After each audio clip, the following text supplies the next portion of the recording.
जो पाकिस्तान के foreign minister हैं, जो पहले फाइनेंस मिनिस्टर हुआ करते थे और डिप्टी प्राइम मिनिस्टर भी हैं, इसहाक डार साहब ने कहा है कि इंडिया की तरफ से पानी बंद किया जाना एक्ट ऑफ वॉर होगा। इस पे बात करेंगे आज, और साथ ही हम ये बात करेंगे कि नरेंद्र मोदी साहब आदमपुर पहुँचे। तो चलें यहीं से स्टार्ट करते हैं। सर, ये नरेंद्र मोदी साहब आदमपुर पहुँचे हैं, जहाँ जिसको पाकिस्तान में उधमपुर कहा जा रहा है। तो वहाँ पर पहुँचकर उन्होंने कुछ ट्रोल सा कर दिया पाकिस्तानियों को, पाकिस्तानियों की ट्रोलिंग कर दी है नरेंद्र मोदी साहब ने। क्यों भला? हुआ ये कि आपको पता है कि वैसे तो वो जैसे ही वहाँ पर पहुँचे आदमपुर, तो वहाँ पर पहुँचते ही उन्होंने भारत माता की जय के नारे लगवा दिए।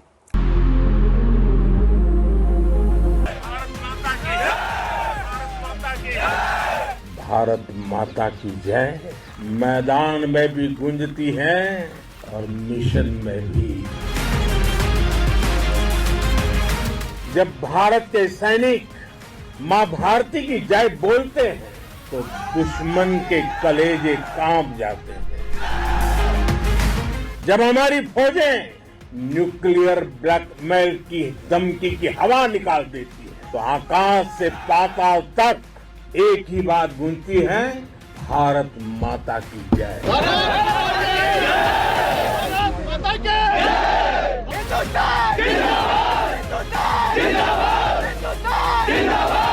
ऑपरेशन सिंदूर कोई सामान्य सैन्य अभियान नहीं है।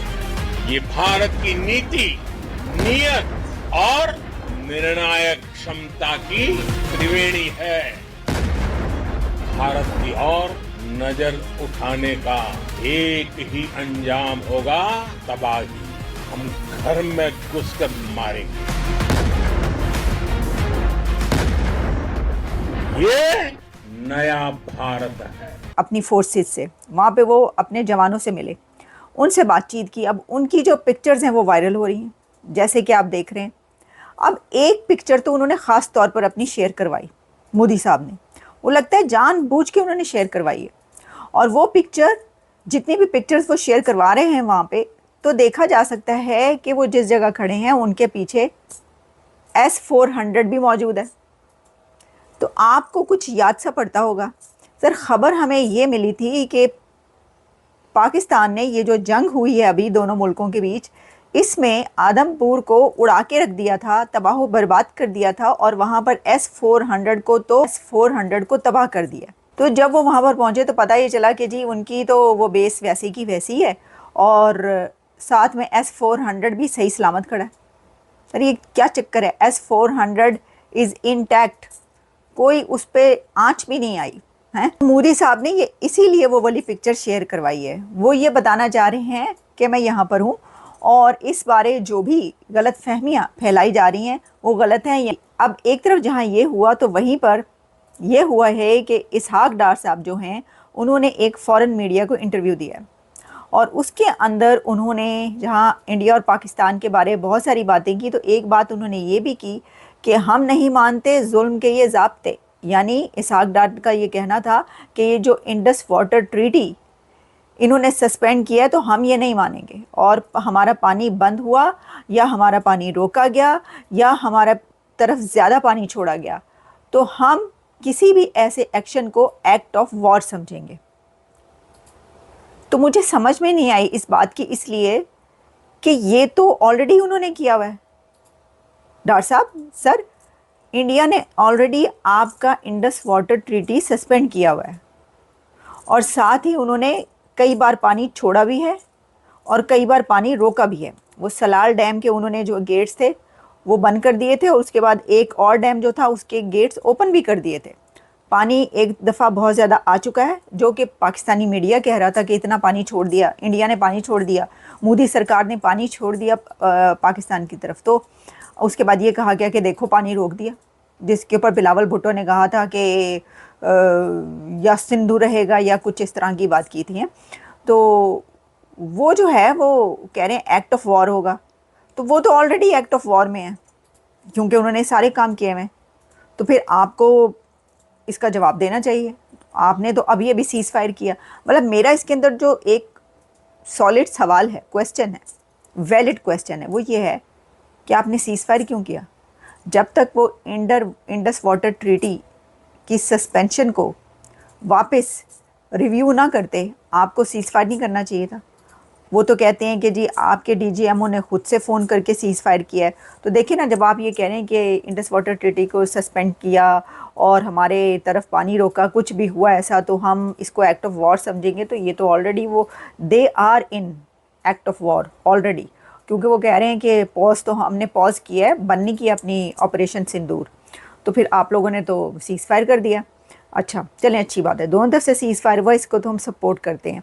कि जो एक और बात आपको बता दें, और वो ये है कि जो अता तारड़ साहब हैं, इन्फो मिनिस्टर, वो जिन्होंने आके कहा था रात को 2 बजे सबको उठा के बिस्तरों से उठा के जगा के कह दिया था अगले 36 घंटों में मोदी हमला करने वाला है, तो अगले 36 या 40 घंटों में मोदी ने हमला नहीं किया। मोदी ने हमला किया को 50, 60, 70, 80, 100 घंटों के बाद। अच्छा, वो एक और बात करें, अता तारड़ साहब ने कहा है कि भारत के पास पानी रोकने की सलाहियत ही नहीं है, पानी की फराहमी मामूल के मुताबिक। उनका कि भारत के पास कैपेसिटी नहीं है कि वो पानी रोक सके। अच्छा, ये समझ में नहीं आती, इसके पर बड़ी बहसें चल रही हैं, बड़ी बात हो रही है। वो कह रहे हैं कि कोई आके कह देता है कि इंडिया के पास तो कैपेसिटी नहीं है पानी रोकने की, तो इंडिया तो इतनी बार पानी रोक चुका है और इंडिया तो फिर पानी रोक लेगा। और अगर कैपेसिटी नहीं है और इंडिया पानी रोकता है, उसकी खबरें चलती हैं, तो आपको आकर उस वक्त ये कहना चाहिए कि भाई ये ऐसी झूठ है। उस वक्त तो हाला लाला मच जाती है, रोना पड़ जाता है, चीखें निकल जाती हैं कि जी इंडिया ने पानी रोक दिया। आपके कारण सर हमारा मॉडल बहुत हाई है। चलिए, सभी साधनों का भी एक बार इस्तेमाल हो गया आपको टेक्नोलॉजी। आपको लगता था सीख तो रहे, पता नहीं कब काम आए।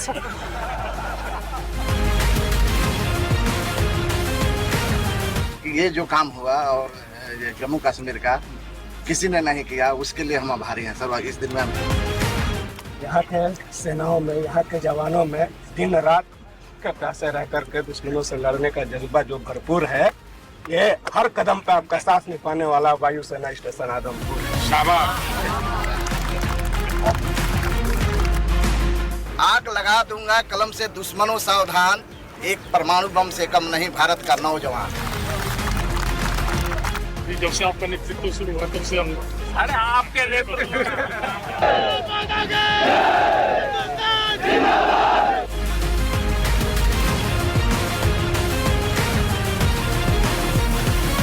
की बात करें तो हमने बहुत सारा कुछ देख लिया। अगर हम 22 अप्रैल से लेकर 10 मई तक देखें, यहाँ पर एक और चीज़ हम लोगों को दिखाई दे रही है। अगर हम लोग BLA की बात करें, बलूचिस्तान लिबरेशन आर्मी की बात करें, तो यहाँ पर एक बड़ा मुद्दा नज़र आता है कि बलूचिस्तान के लोग काफ़ी ज़्यादा कह लें कि अलग बलूचिस्तान की मांग करते हुए दिखाई दे रहे हैं। और यहाँ पर अगर हम बलूचिस्तान लिबरेशन आर्मी की बात करें तो एक बहुत बड़ी चीज़ सामने आई है, जिसमें उन्होंने ये कहा है कि पाकिस्तान एक टेररिस्ट मुल्क है और हम इसको इरेडिकेट कर देंगे, और इरेडिकेट करने के लिए अगर हमें भारत की आर्मी के साथ भी मिलना पड़े तो हम साथ मिल जाएंगे।